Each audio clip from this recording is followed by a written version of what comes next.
I've said a few things, but I don't think I've said my name is James. I'm Evan's older brother. And I went a slightly different route. My mom shared a little bit. I feel like the facts is not a kind enough word, but she's really summed up, I think, who Nana was and as her siblings, and from that perspective and that generation. And I think that mine maybe reflects a little bit more on our generation. I wanted to add something about how feisty she was, but I didn't know how to say that appropriately because she was also very kind. And I think that Evan covered it. So I'm just going to read what I wrote. So my name is James Arthur Barr. I'm named after my granddad and also my Nana's father, Arthur.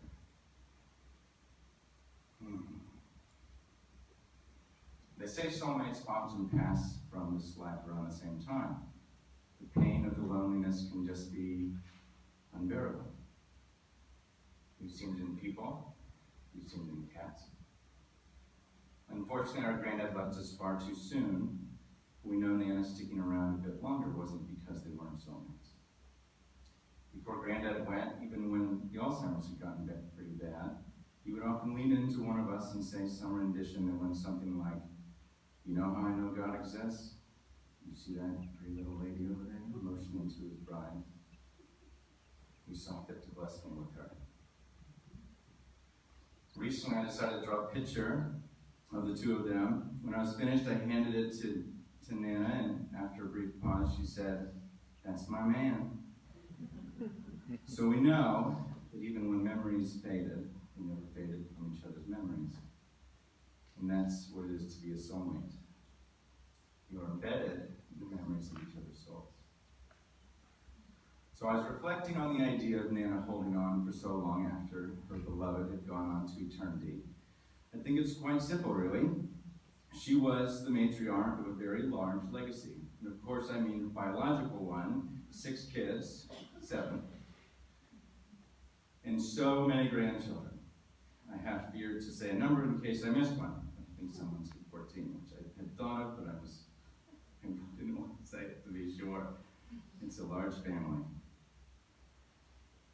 But it was so much more, so many more, and not just great-grandchildren, because she's got a few of those already, 2 of which are my own, and I'm very thankful for the times that I watch her, just watching my kids, in utter bliss of the generations still playing on that same old carpet. But I've also already received a handful of calls from friends who spent hours upon hours in that house feeling as if they were one of the family.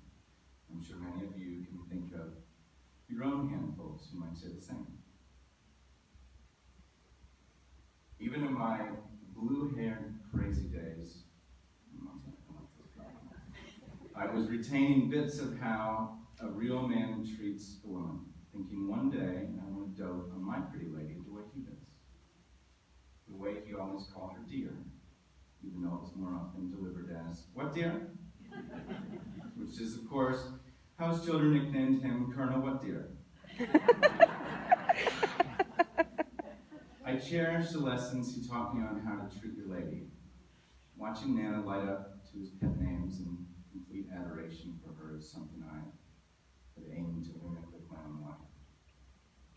So this house on Orchid Drive, it was the hub for our family. We didn't coordinate, she said, and I said, "You stole my line." My mom mentioned, because we all know it. It was the epitome of an open door policy. It's the single greatest example I can think of that I have aimed to carry on. They say a family that eats together and prays together stays together. Well, when everyone is welcome at your table, everyone is welcome in your family.